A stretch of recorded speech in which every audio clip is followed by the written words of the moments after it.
edition of As the Wheel Turns. In our last episode, it was a Lone Star day full of drama.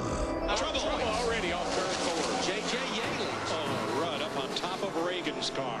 Confrontations bred tempers, which came to a boil. AS3, better be careful. Oh, Stewart around. Falls down. A bizarre case of missing persons. You won't believe this. The 5 car is back on track. The driver is Dale Earnhardt Jr. That's interesting. With a conclusion not unlike many we've seen this season. It's going to be a drag race all the way back to the start-finish line. Sure they come. Checker flag. He's got the inside. They touch once, twice. Drag race. Jimmy Johnson. He got it. He got it. He got it. Jeff Burton, the first repeat winner in Texas Motor Speedway. But as the desert sun sets, who will have the upper hand when the night is over? Drama is sure to unfold here in Phoenix as the wheel turns on Fox. Rivals on a roll at soap opera speed. Fox Sports welcomes you to Phoenix, where as the sun sets, Jeff Gordon, Tony Stewart, and Dale Earnhardt Jr. will be among the stars racing Arizona. On behalf of all the Subway franchisees from around the world, I'd like to welcome you to the 2007 Subway Fresh Fit 500 in Phoenix, Arizona. We are proud to be sponsoring tonight's race on Fox. So grab yourself a Fresh Fit meal, turn up the volume, and hold on tight, and enjoy tonight's Nextel Cup race. All right, Jared, you have a great view, and so do you watching at home. The Subway Fresh 500 on Fox. That's the Subway Fresh Fit 500. Jared looks a lot more fit than the last time I saw him. Formula One driver and car champion Juan Pablo Montoya, currently 13th in the point standings, coming off another top 10 finish. The Colombian-born driver, still learning to drive on the NASCAR circuit, also learning how to handle a photo finish. Welcome once again to Photo Finish today. Our special guest, Juan Pablo Montoya. Here we go. This following the Rolex 24 at Daytona. To be honest with you, I wasn't really expecting it to win. You know, honestly, it's all about survival. Now, we are on the outside, the biggest difference from Formula One to NASCAR. What is the biggest difference for you? It's completely different. You got wings. The car is very dependent on the air. The aerodynamics of the car is the key of success in Formula One. And this is back, what, year 2000? Oh, that's a no picture. It's not that far back. It was about 6 years ago. 6 or 7. You look happy there. Yeah, it was a big moment. When I was Indy 500, it was something special. And you're also a family man. That's a little guy getting a free ride. Yeah, Sebastian. If he wants to race. Oh, yeah, whatever he wants to do, I'm good for anything. And also from Colombia, one of your celebrity Shakira. fans. Yeah. I think she's all about the hips, right? Yeah, she's good at that. All right. He's not bad. See the look on his face. Yes, hey, that's not. Where'd she come from? Matt Kenseth told me this week on Fox Sports Radio that if Montoya had been racing at the beginning of his career in NASCAR, he would have Jeff Gordon-like numbers. Do you believe that?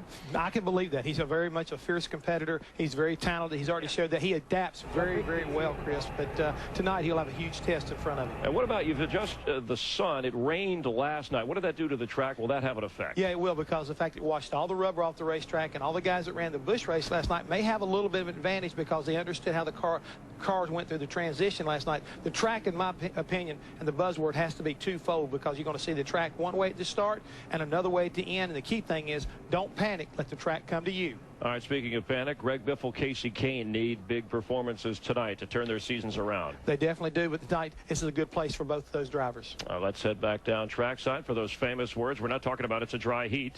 Okay, let's listen. Race fans, please welcome back Subway Grand Marshal Jared Fogle and Grand Marshal Robin Yount for the most famous words in motorsports. Hi there, I'm Jared Fogle. On behalf of everybody at Subway, the franchisees around the world, welcome to this year's Subway Fresh Fit 500 right here in Phoenix. Gentlemen, start your engines!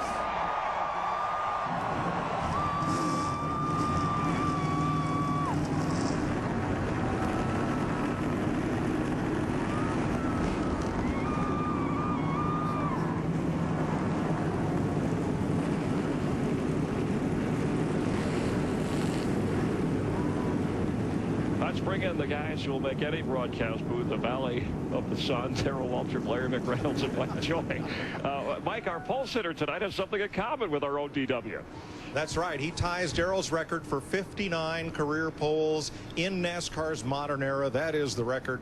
One away from breaking one of yours. Yeah, and of course one away from, tying Dale Earnhardt for wins too. So the man's on the verge of setting a lot of his own records.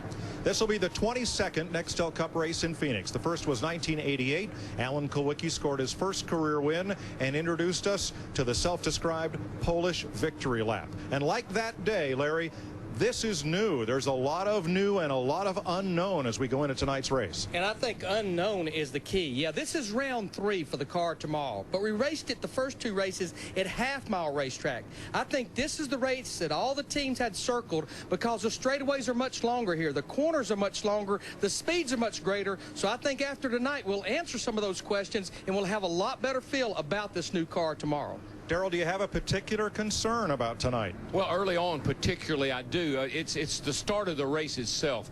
Jeff mentioned it rained here last night, and the track's pretty dirty. This racetrack, for whatever reason, is really difficult to get a good start or restart on. You'll see accidents on the starts and the restarts here, spinning the tires, trying to put all that power down on cold tires. Keep your eye on the start of the race. It's a familiar racetrack for these teams, but it's a brand new car, the car of tomorrow. So let's take a ride around Phoenix International Raceway with DW's Drive and Ride. Well, DW, welcome to the Diamond in the Desert, PR. It's one of my favorite racetracks, Jeff. The guys all talk about how much fun it is to run here, and I totally agree. It's got a lot of character. But Darrell, why do you do so much brake getting down to the turn 1? Turn 1's a little bit more abrupt than turn 3, so you got to get her wound up and get her to turn. Then you got a lot of room off of 2 there. The track really lays out, sweeps out through this little dog leg, out next to the wall right there, and ease her down into 3, bud. But why do you go below the line down there in 3 and 4? There's a lot of grip here, but you got to stay on that yellow line. This thing loves that yellow line. You got a lot of room. Let her swing up off the corner. Put this little dog leg right here. A lot of the guys, Jeff, they will go in all the way down on the apron right there. Shortens up the corner. Got a lot of grip, and it helps you turn. It should be an awesome race. That's our AutoZone driving zone for today. Budweiser, official beer of NASCAR, is the proud sponsor of the Budweiser Pole Award, given to the fastest qualifier at each Nextel Cup race. Budweiser congratulates Jeff Gordon on his 3rd career pole at Phoenix and his 3rd pole of 2007. Here's the lineup so far for the Budweiser shootout of 2008. It looks like Jeff Gordon may be having some kind of problem, Mike. We'll go down there and check things out right after this break. Ready to duel in the desert.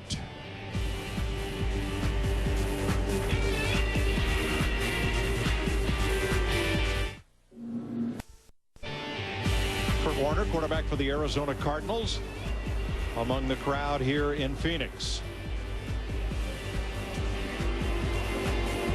Now, Jeff Gordon is being attended to, and because the problem he had is considered a safety issue, NASCAR allowed him to pull over, fix the problem. There is another helmet being brought to him by our Ronnie Senko. Nice work with the golf cart, Ronnie.